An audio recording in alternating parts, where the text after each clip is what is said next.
Welcome back to Ice Spot Sports. I'm Griff. I'm Matt. And we are officially 1 week away from opening kickoff. Oh, yeah, it is 1 week. One week from today. Just between starting to the set Chiefs in. and the Lions. I think we're ready. I think everyone else is ready. Enough fantasy talk. I mean, I know a lot of people still haven't had their drafts. They haven't had it this week. We're taking a step away from that today. We're talking about all of our season predictions. We've got our predictions for records and awards and all that. Super Bowl matchup, Super Bowl winner, all that's fun stuff. If you are here hoping to get some fantasy football advice, just go check out one of our past episodes so far in Season 2, and you'll get our takes on players we like, players we don't like, sleepers, You'll all get that some fun more stuff. You'll also get some more takes next week right before week 1 starts. So Yeah, we'll keep up with the fantasy content throughout the whole season, but today we just want to get our season predictions out there, and it should take a good amount of time. So, yeah. I mean, so we both went through the NFL playoff predictor, whatever, and picked every single game of the entire season. We came out with all of our division winners, playoff bracket, Super Bowl winner, etc., draft order, all of that sort. So, I mean, we're not going to go through week by week, game by game, but we are going to talk. I hope not. I hope that wasn't the plan. We are going to talk about kind of how all of our standings and everything came out, and what we think from these teams going into the season, pretty much. Yeah. So let's start off with the AFC East. We'll just go kind of in order from there. Yeah. So I have the AFC East. I've 3 playoff teams coming out of the AFC East. I also have 3 playoff teams coming out of the AFC East. So for me, I have the Bills, Jets, and Dolphins all tied at 12-5, with the Bills getting the tiebreaker, getting the first place in that division with a 4-2 divisional record, followed up by the Jets, who also have a 4-2 divisional record. But somewhere along the line, Buffalo beat the Jets in my predictions, so that's why the Jets are number 2. And then I have the Dolphins backed up behind the Jets, also 12-5, 3-3 divisional record. And then just shout out the Patriots. I have them going 4-13, 1-5. You know, if Mac Jones goes down, they have no other quarterbacks on their roster. I know they signed Bailey Zappi and Malik Cunningham to their practice squad, but it could be a rough season for them. I don't have a lot of faith in the Patriots this season. I don't either. I mean, I also have all 3 of those teams going 12-5. I have the Dolphins taking the division with a 4-2 divisional record, followed by the Bills at 3-3, Jets at 3-3. Bills somehow ended up with a tiebreaker over the Jets in that for me. I have the Patriots going 6-11, 2-4 in the division, a little higher than you, but I don't think either of us have many high hopes for them this season. Yeah, I think they're going to have some pieces that are going to show a lot of promise, but I don't think they're anywhere near a contender right now. Yeah, I mean, you look at the beginning of their schedule. Let me just look it up really quick. They have a really tough schedule to start. They face Philly, then the Dolphins, then Jets, then Dallas. Yeah. Their first somewhat competitive game comes at week 5 versus the Saints. And I think that's the first game I have them winning. I think I had them starting the season 0-4, and then beating the Saints week 5. Yeah, they do have a tough start to their schedule. Their schedule's pretty tough all throughout, I'd say. Yeah. And I don't know. I just not high on them. Yeah. Sorry, Patriots fans. Oh yeah, I mean, and Mac Jones looked like he regressed going into last season. They don't really have the best offensive weapons behind Ramondre Stevenson, and on defense, I mean, they have a lot of young guys, but not a lot of proven guys yet. Right. So that's what scares me. And you're in, again, a stacked division because you have Miami, you have the Jets, you have Buffalo, all teams that can come out and, potentially win that division. I, of course, have Buffalo taking the cake, but it's a 3-way tie if you take away the tiebreakers. So, yeah. Record-wise. Was there anything you wanted to say? No, I think that's it. I mean, we could talk more about those 3 playoff teams for both of us when we get to our playoff brackets too. Yeah. So. Right. Moving on to the AFC North, I've got the Bengals winning the division at 12-5, taking the tiebreaker over the Ravens, who are also in the playoffs for me at 12-5. Bengals had one more divisional win for me, so that's where they kind of stood. Steelers, I have barely missing the playoffs. At number 8 with a record of 11-6, going 3-3 in the division. They're a team I'm very high on this year, and it wouldn't shock me if they're in the playoffs. It's just the way with all my picks how that ended up. Yeah. I do think they're a playoff caliber team. They improved that O-line. I really like Najee Harris this year.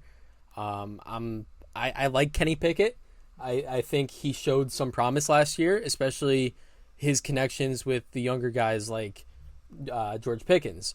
He still got Deontay Johnson there. Him and Pat Freiermuth built a connection together. So I think that offense is looking really good. Their defense, obviously, they've still got TJ Watt, who's a difference maker. They've got a solid defense all around. Then I have the Browns coming in at 7-10, last place in the division. They're kind of going to be a middle of the pack team. I just don't think they're that good, and I don't think they're terrible. Yeah, so this is where our predictions kind of skew a little bit. So I have the Bengals finishing 14-3 atop that division. I think that's probably consensus for most people. The Bengals are a very, very good team. They have a great quarterback, great offensive weapons. Their defense does just enough to, win them games.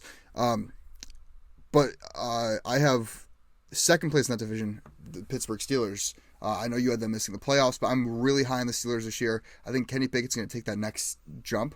That it's year 2. This is usually when the biggest jump is for quarterbacks. Yep. Usually years 1 to 2 and 2 to 3. And again, for all the reasons you said, improved offensive line. You have a great running back there, Najee Harris. You have a beastly defense. Are all factors on why I think they're going to come out and surprise a lot of people this year. Again, 12-5, making the playoffs, followed by 10-7 Ravens. Baltimore, I got to see Lamar put together a healthy season before I have them getting the playoffs again. I think they're a really well coached team, but also Pitt is a super well coached team, and they're in a really tough division. Yeah, and I'm just they have the pieces on defense, but can they put it all together on offense? And although they have Mark Andrews, I'm not super impressed by their other receiving threats. Zay Flowers will be a good receiver, but he's a small build and he's a rookie. I think the biggest thing with Flowers is kind of carving out his role. Yeah.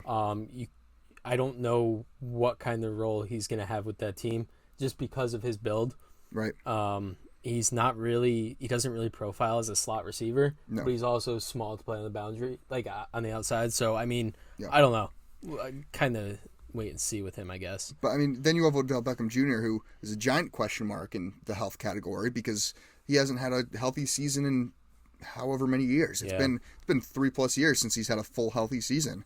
And, I mean, Rashad Bateman, same thing. Ever since he come in the league, he hasn't stayed healthy. So, they went out and they got weapons for Lamar, but not anybody that's consistent in my eyes, which scares me. I mean, they still have a great record at 10-7, but in a stacked AFC, I don't think that's enough to get them in the playoffs.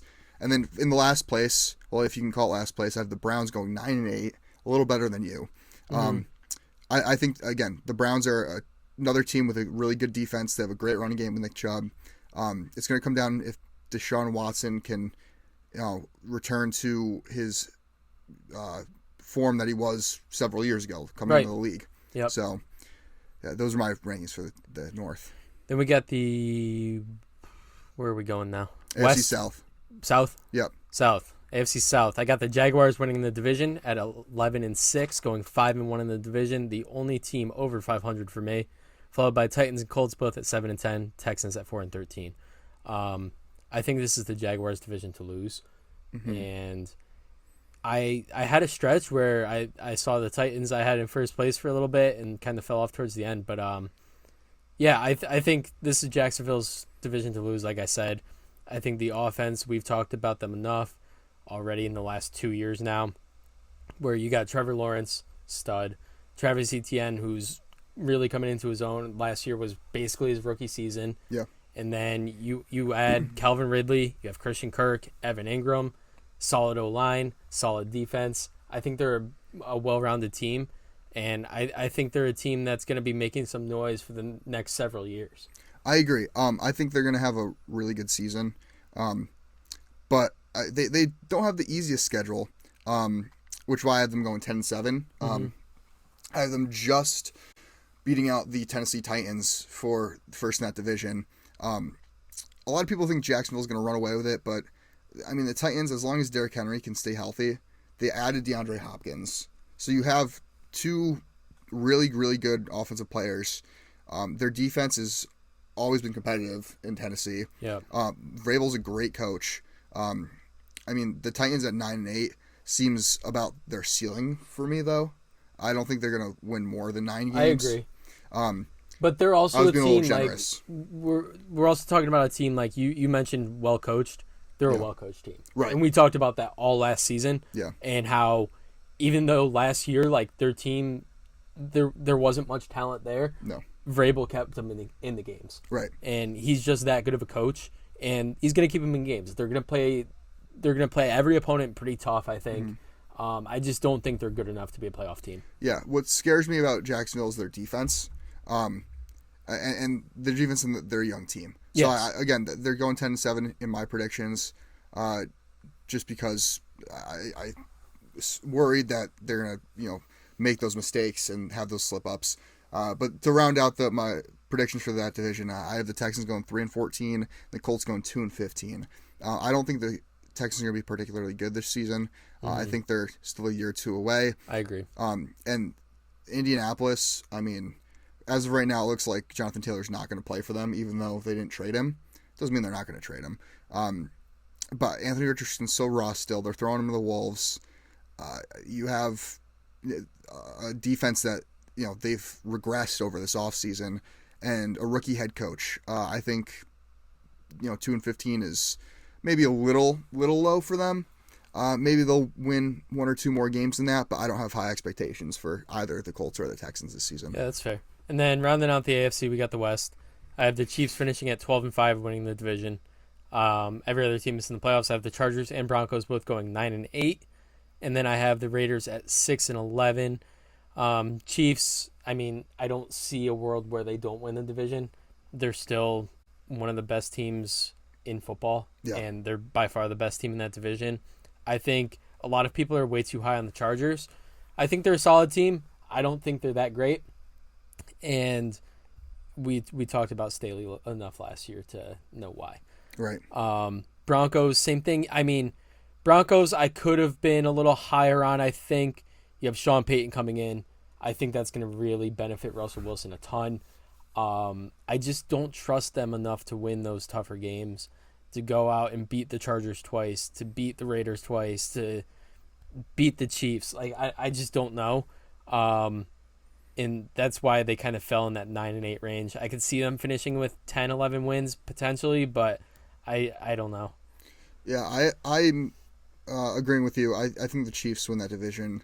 I think they're on away with it. I have them going 14-3.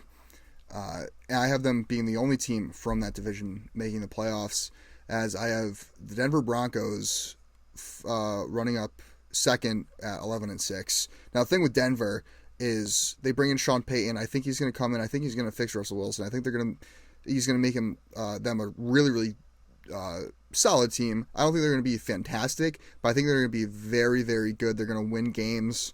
They're going to do just enough to put themselves ahead, but they're going to fall short at 11-6.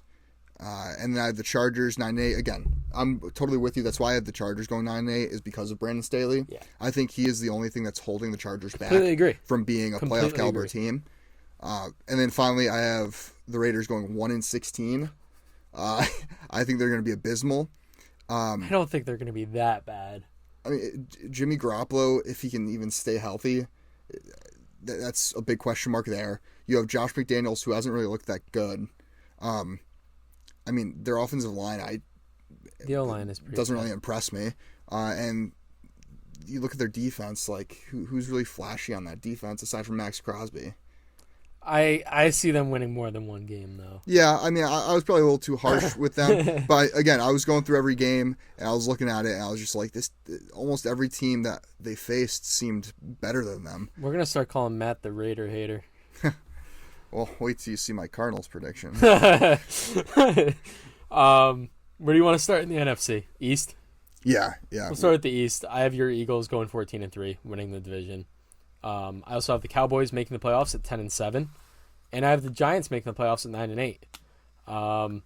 I don't know. The NFC is it's significantly weaker than the AFC is. But there are some powerhouse teams in the NFC that I think are going to run away with the divisions, and the Eagles are one of them. They're building upon what they had last year. They brought in the young talent. You have Nick Sirianni, who's a great head coach. You have the veterans around the young talent too, and Jalen Hurts took a huge leap last year. Yeah. And if they keep building upon that with that strong offensive line that they still have, I think Jason Kelce coming back this year is huge. I just don't see a world where they don't win the division. I have them going 6-0 in the division. I've been going 5-1 and going 13-4. So one more loss than you had them going. It was probably that Dallas loss. Mm-hmm. I feel like we split with Dallas. Yeah. But I agree with everything you just said. Philly has built on what they had last year. They have shout out to their locker room. They have such a great leadership presence in that locker room, and like just the culture that they've built there in Philadelphia is far and in between. You don't see that on many other teams. No, I completely agree. I think they're gonna be back. I have them being the number one seed in the playoffs. I could see them making another run for it.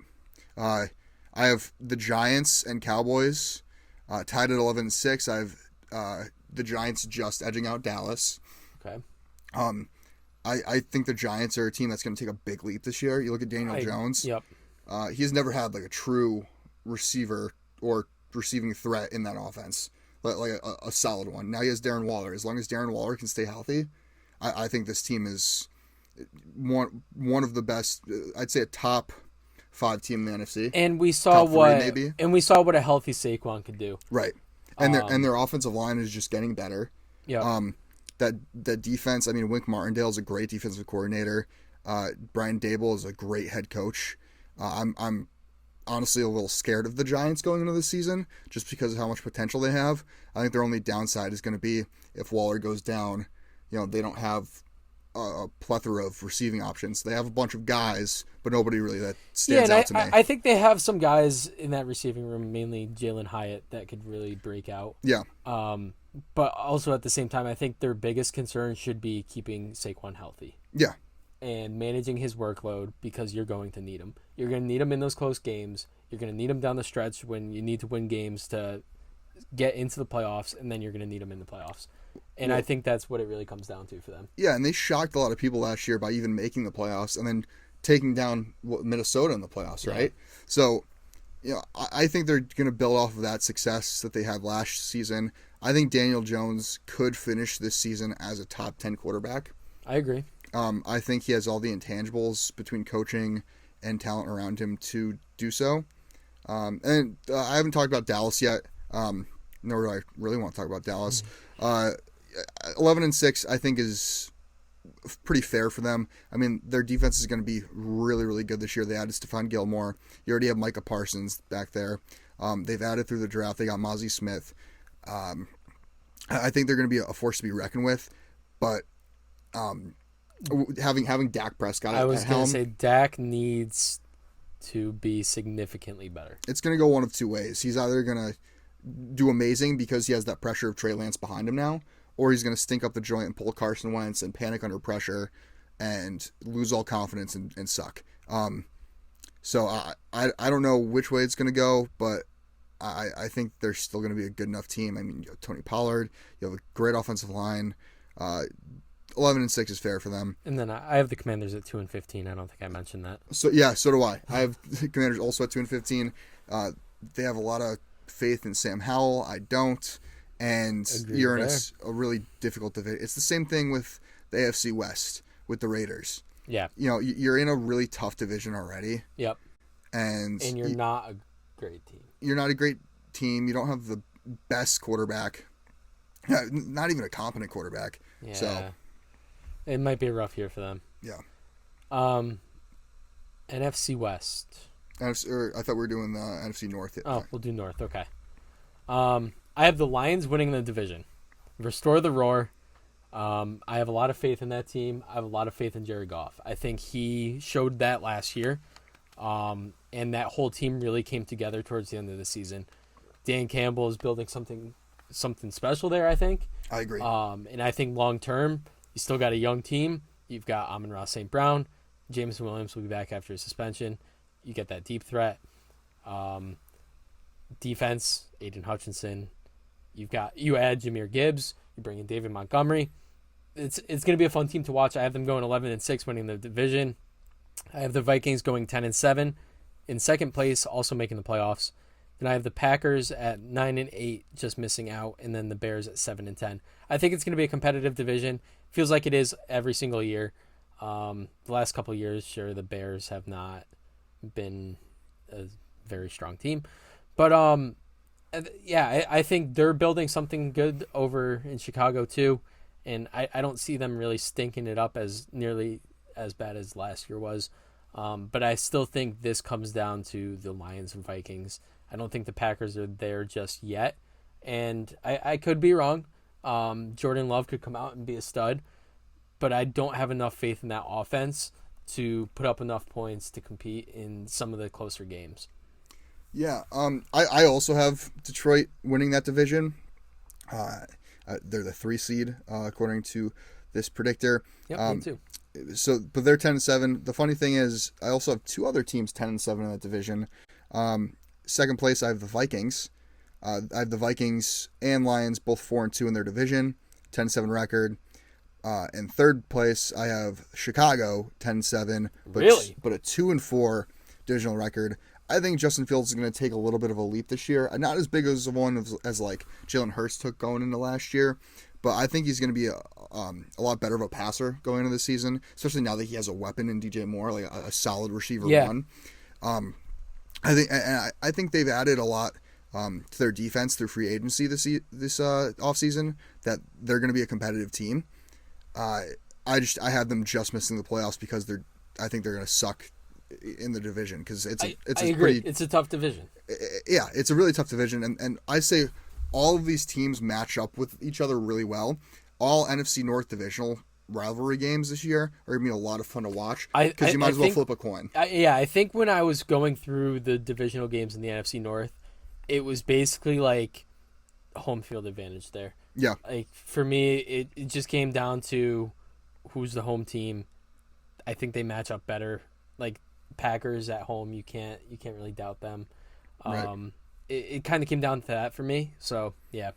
Yeah, and then I have Green Bay finishing out last place in the division with an 8-9 record. As much as I think Green Bay is like a good team, I mean they have a great defense. The defense is really good. Solid running backs, but you have that question mark at quarterback with Jordan Love, and his receiving options are, I'm not going to say non-existent. They're very young receiving core. Yeah, very inexperienced. I feel for Jordan Love because I really want to see what we have. Not even Packers, but what the Packers have in him.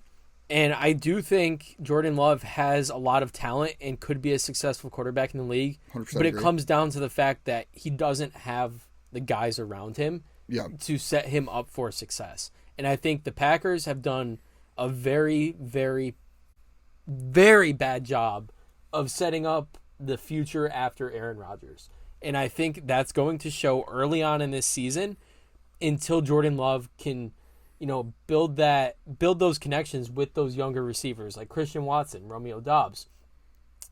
I just don't. Yeah, they draft Luke Musgrave this year. Yeah, and then you can show they're not that committed to him, because they go and they have a top 15 pick, and they take Lucas Van Ness. You already have a really, really good defense. You already have Rashawn Gary. I think they still have Preston Smith. And Frank Clark. You spent 2 firsts last year on defensive players too. You had Quay Walker and Devontae Wyatt. Yep.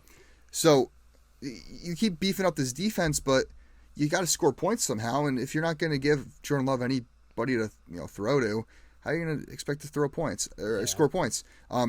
They drafted a couple of receivers, but later in the draft, they got I'm blanking on the guys they got, but it was a bunch of like shots in the dark with these guys, late round picks. You could have drafted a receiver at whatever pick 13 they have. I think the one receiver they did draft was Dontavian Wicks in the 5th round. Right. Which, I mean, but like who was there on the board at 13 for them to take? You had a bunch of guys. Yeah, so they had 13 wide receivers that went after Jackson Smith and Jigba, JSN, Quentin Johnston, Zay Flowers, Jordan Addison. Yeah, I mean, Jackson Smith and Jigba would have been a great fit for that offense. You already have Christian Watson, who can stretch the field. They're sitting at 13, and every single receiver was on the board. So yeah, even if you didn't want a slot guy in Jackson Smith and Jigba, you could have went Quentin Johnston. He would have been a nice compliment to Christian Watson. Quentin Johnston would have been a really nice number 2 to Christian Watson this year. But I think they kind of dropped the ball going Lucas Van Ness. I think they've kind of mismanaged their quarterbacks over the last couple of years, and I think this season they're going to pay for it with an 8-9 record. I think we should get the very lousy NFC South out of the way. Yeah, 100% agree. I have the Saints winning in the division at 9-8. Wow. I think I've said this before. I think the Saints are built to win 8 to 9 games, and I think whoever wins 8 to 9 games wins this division. You really don't know what Derek Carr you're going to get. Derek Carr had a really bad year last season. But I think I credit a lot of that poor play to Josh McDaniels. I don't think Derek Carr was in a very comfortable situation, and nor should he be. Like I don't think Josh McDaniels is a good coach. And I think that whole team suffered because of that. Yeah. Especially Derek Carr. He's coming over to the Saints. He's got Chris Olave. You got Michael Thomas, which also a big question mark. You have no Alvin Kamara for the first 3 weeks, but you also have Jamal Williams, who we're both very high on. I think the offense is going to be fun to watch. The defense is rough. Mm-hmm. That outside of Marshawn Lattimore, you add Brian Brzee, you add Isaiah Foskey. But they have an aging Demario Davis. You have an aging Demario Davis. You have an aging Cam Jordan. Yep. It's going to be tough. Their defense is not great, but I think their offense is good enough to win a lot of the divisional games, which is why I have them winning this division. Then I have the Panthers and Falcons both at 5-12, and I have the Bucks at 3-14. Wow. So we're a little similar with our NFC South rankings. I have the Saints winning 8 games. I've been going 8-9. I think for all the reasons you mentioned of their defense, they're going to struggle a little bit this year. But what scares me about adding Derek Carr to your quarterback room is he had Devontae Adams last season and Darren Waller, given Darren Waller was injured. And he still, kind of pooped the bed. He didn't really perform that well. And now you give him a downgrade at receiver. Chris Olave is going to be great, don't get me wrong, but he's no Devontae Adams yet. No, completely agree. And you expect him to go out and make the playoffs. Given it is a weaker division, probably them or the AFC South are probably the weakest division in football. But I don't have them making the playoffs because I have the Falcons ahead of them in first place, going 9-8. Okay. I'm really high on Atlanta this year. They are a dark horse team for me. I think they could surprise a lot of people. I think adding Bijan Robinson to a great offensive line is going to benefit them tremendously. I think Desmond Ridder, you have 2 big body options in Drake London and Kyle Pitts and Matt Collins. Although it's not the flashiest, core receivers, I think he's going to do just enough to win the Falcons games. I think they need another receiver. And they do. There's a guy that's been sitting out there, a veteran, who's very familiar with Atlanta. Huh. I think they need to go out and get Julio. Bring in Julio for these young receivers. Yeah. Work with Kyle Pitts. Work with Drake London. And give Desmond Ridder the comfort of a veteran presence out there, and I think that team makes a lot more noise than they would without him. Yeah, and their defense is they've added a lot of pieces of that defense. The secondary is very, very good. You add Jesse Bates. You have AJ Terrell. You trade for Jeff Okudah, who was good when he needed to be. You drafted Clark Phillips. Yep. And then on the edge, you have Arnold Ebiketie, who I think could take a big leap this year. So I think the same with Lorenzo Carter. I agree. You have Calais Campbell on that defensive line, yep. who can teach all these young guys. I think their defense is going to be very improved, and they stayed in most of their games they were in last year. Did. If you remember correctly. They did. That say what you want about Arthur Smith, he's a good coach, and he makes questionable decisions, but I could agree he is a good coach. Yeah, so I think.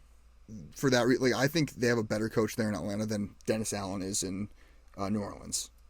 So I have Atlanta just edging out the Saints and to win that division. And then I have the Panthers also going 5-12 in third place. It's going to be a growing year for them. Yeah. I mean, yeah, there's going to be a lot of growing pains with Bryce Young. Yeah, and it's got to be expected. He's not in the best situation. No. But I think they're trying to make the most of it. You add Miles Sanders. Right. You have a solid O-line. You got A.K. Kwanu and Taylor Moton on the tackles to help protect Bryce Young. I don't know. And then I have the Bucs going 4-13. But before going into this playoff predictor, I thought, maybe the Bucs could make a small push for first in that division. But then when I looked at their schedule, especially week to week, I realized, they'll probably finish last. Yeah. I think Baker Mayfield is going to keep them in games, but I don't think he's going to win them games. I could agree with that. And especially with the loss of Ryan Jensen, that played a huge role into this decision because I think that massively hurts their offensive line. Yeah. Losing Ryan Jensen for the year and possibly forever. So I think that wraps up the South. Now we just got to finish up with the West. I have the Niners winning that division at 13-4. Yep, I have them at 14-3 winning the division. Followed up by the Seahawks, who are 10-7, missing the playoffs, and then Rams 4-13, and then what you all been waiting for, the Arizona Cardinals going 0-17, because I think the Cardinals are going to be a disastrous organization. I don't think Jonathan Gannon is going to be that great of a head coach. Kyler Murray is injured, going to miss at least the first 4 games. Your best option is Marquise Brown. That offensive line does not look that great. That defense, you've traded almost everyone away except for Budda Baker. I have no faith in Arizona to even win a game this year. I had the Seahawks at 9-8, just missing the playoffs. The Rams at 4-13. I had the Cardinals at 2-15. I just checked. I had them beating the Rams once, and I had them beating the Falcons. Okay. Yeah, I think the Rams could win a couple more than 4 games like I have them here. I don't think so. I think they're going to be pretty bad. Yeah, I think their defense is going to be horrible. The defense is terrible. And they're kind of in the same situation as who was I talking about before? I don't even remember. Their offense just isn't good enough to where they're going to be able to outscore those opponents because their defense is just that bad. Yeah. I think 4, 5, 6 wins is their ceiling. Yeah, I agree. I think 6 wins is probably their ceiling. Yeah. No, I 100% agree. You have Stafford if he can stay healthy in Cup, but will Stafford stay healthy when you have an offensive line that has not improved this offseason and was a glaring weakness of your team last year? Cooper Kupp coming back, but again, he's only had 1 healthy season in his career. Yeah, he went and he set a whole receiving yard record or whatever and had the Triple Crown, but he hasn't been healthy since. Well, and also they're not adding young talent. They haven't had a first round pick in 3 years? No. Yeah. So they're not bringing in guys to progress this team moving forward. I think they're going to be in a similar situation going into next year. And they went all in to win a ring. They got their ring. Yep. Cool. But now they're screwed for a couple years. Yep. But got their ring. Yeah, and that brings us to the playoffs. So Do you want to go bracket at a time or round at a time? Go round at a time. Right. My buys in the AFC, I had the Bengals as the 1 seed, Eagles as the 1 seed in the NFC. I had Dolphins as the 2 facing off against the Jets in the first round. I have the Jets winning. Maybe a little bias coming out, but I also think Aaron Rodgers' experience in the playoffs gives them the edge there. Mm-hmm. Then I have the Chiefs and Bills as a first round matchup, which is kind of nuts. I have the Chiefs winning there. I have Jaguars Ravens as my 4 or 5 matchup with the Ravens winning. And then down in the NFC, I have the Saints Vikings. Got the Vikings beating the Saints there. Niners Giants, got the Giants, or not the Giants. I have the Niners winning. And then Lions Cowboys, I have the Lions taking that one. Yeah, so I'm gonna try to hurry this up so we don't make this episode too long. But I have the Chiefs and Eagles both getting their respected buys for the first round in each conference. Starting with the AFC, I have the Jets winning over Jacksonville in the wild card round. I have the Bills winning at home over the 6 seed Dolphins. And then I have the 7 seed Steelers losing to the 2 seed Bengals at home. Going over to the NFC, I have the Giants going into Atlanta and winning. I have Dallas going into Detroit and winning. And I have Minnesota losing to San Francisco at home. All right. And then next round, I have the Bengals beating the Jets, the Chiefs beating the Ravens, and then I have the Eagles beating the Vikings, and the Niners beating the Lions, setting up my conference championships as Bengals, Chiefs, Eagles, Niners. I have the Chiefs beating the Jets. I have the Bills losing to the Bengals, so I have Chiefs, Bengals for the conference, and then I have Philly beating the Cowboys and the Niners beating the Giants.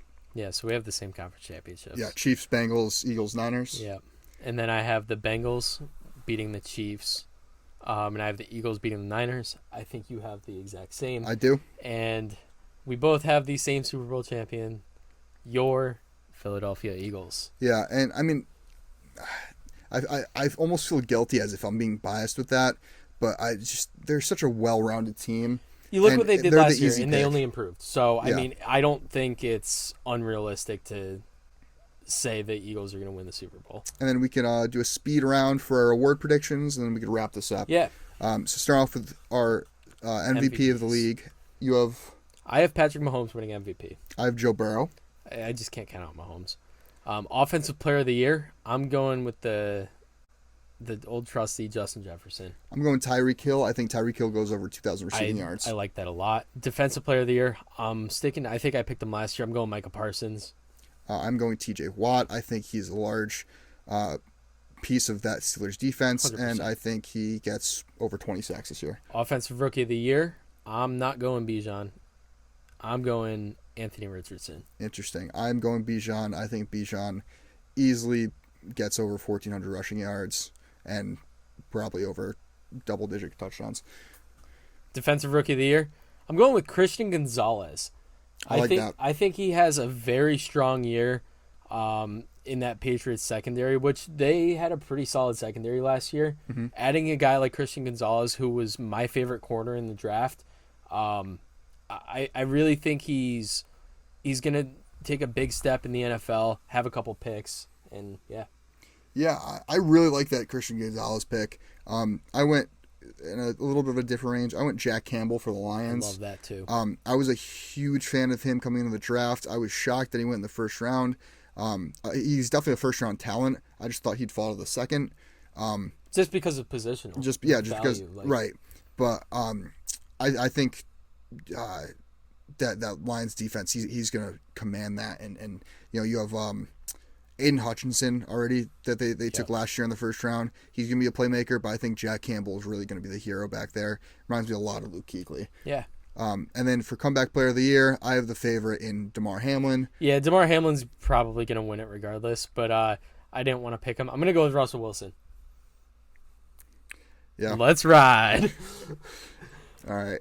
Well, I mean, right. So that's going to wrap up all of our season predictions. Next week, we'll have an episode right before the season really kicks off. So we'll talk fantasy. We'll talk week 1 predictions, all that jazz. You know the drill. Check us out on all social media platforms. We're at Ice Bath Sports on Instagram and TikTok, at Ice Bath Pod on Twitter. And you could check out the video version of this episode on the Ice Bath Sports Podcast YouTube page. We'll see you guys next week. 1 week till football. As always, stay cool.